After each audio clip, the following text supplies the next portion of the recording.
तेबे समय से जातक अवश्य छोटा होता है।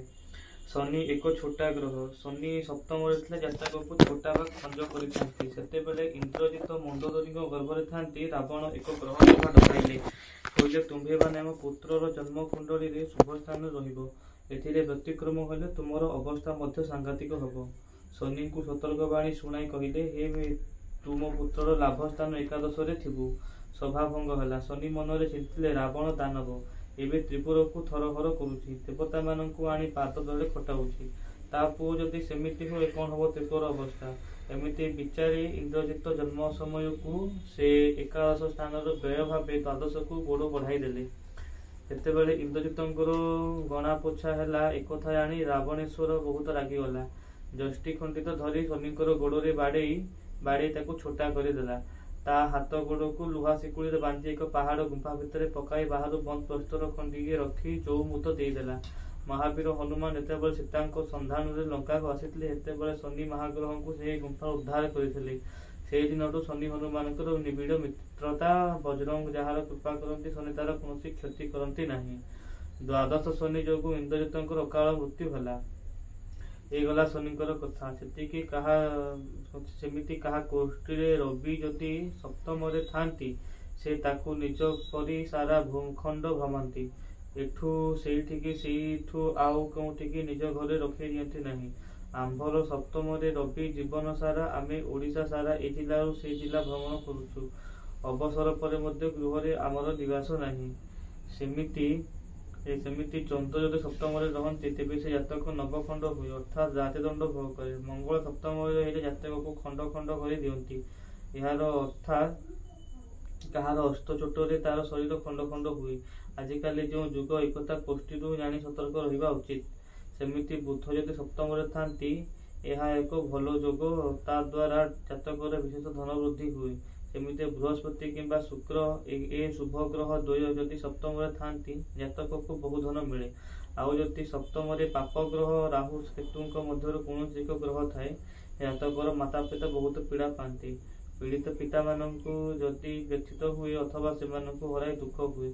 आउ जदि जहाँ सात कटा खाली थी पूरा हेले देखो पड़ो सप्तमाधिपति कड़े गला ले सप्तमाधिपति जो घरे बसी तो से घर फल दब सप्तम घरे किए किए देखुछन से घर को से घर बलटा केते ग्रह बल केते ग्रहर स्थितिटा कौन लग्नस्थ ग्रह मानकर शुभाशुभ फलाफल खना एठारे वर्णना करिसंती। लग्न रे जदि अंका अर्थात अर्क अर्थात रवि थाए से व्यक्ति अत्यंत क्रोधवंत होइथाए सत्य जेमिति दुर्वासा। रवि सहित गृह जदि गुरु अर्थात बृहस्पति थांती से व्यक्ति महालक्ष्मी को लाभ करने सहित दीर्घायु मध्य होइथाए। लग्न रे शुका अर्थात शुक्र महाग्रह जदि थांती ताहले जातक लक्ष्मीकर बरपुत्र होइथाए। लग्न रे भानु तनुजा अर्थात मंगल जदि थांती भानु अर्थात रवि सेमिति अग्नितत्व तेजतत्व राशि तांकरी परे तनु पाइथिबा मंगल मध्य अग्नितत्व प्रधान राशि। से लग्न रे से जातक अंगहानि होई पारे। এই অবস্থায় লগ্নর চতুর্থ এবং সপ্তম যদি কৌশি পাপ গ্রহ থাকতে সেমানে মার মৃত্যু হইপারে। বাপা রোগ পীড়ারে ঘাটি হইপারে। সেমিতি লগ্নরে যদি শনি থাকে তাহার অঙ্গহীন হইଥାଏ।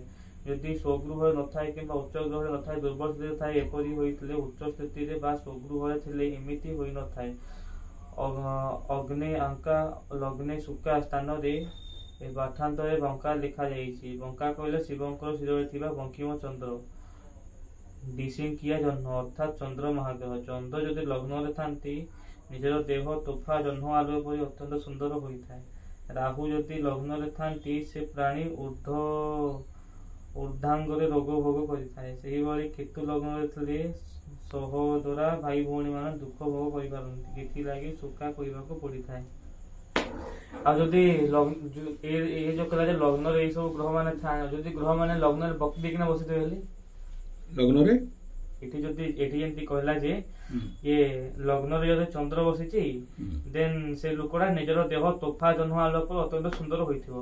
किंतु जदि लग्न रे जदि चंद्रला बकरी हेकिना बसितो होले चंद्र बकरी नै दे चंद्र ग्रह बकरी होय नै केते रे मोर तो लग्न रे चंद्र बसि मोर तो केंदा तोफा जन्म आलोक नै देखा जिबा नै सेटा एइटा जो लेखा हेची এটা গোटे कमन फैक्टर लिखाई एबे देखा जाए भाव बल ग्रह स्थिति ग्रहर अवस्था फल सबु अनुसार जाइकिना कौन सी जिनसटा को आम निर्णय करवा एठी बतईदेला जे एटा हब होची एक्सट्रीम एबे दशम रे राहु जदि अच्छी ताहले हमर जो साउथ इंडियन हीरोइन टा जो चीफ मिनिस्टर थिला जयललिता 10,000 घड़ी ना 1000 घड़ी 2000 चप्पल 8,000 साड़ी तार घर एतकी संपत्ति बाहरला हैं केते प्रॉपर्टी बाहरला एटा होची जदि भल अवस्था रे राहु जदि टॉप रे बसला ताहले एटा दबो तार बोली कोन से खड़िया टोला रे जो अछि तार जो दशम रे राहु बसिछि हे तो भंगा घर पानी गळुछि चालिया घरे रहिछि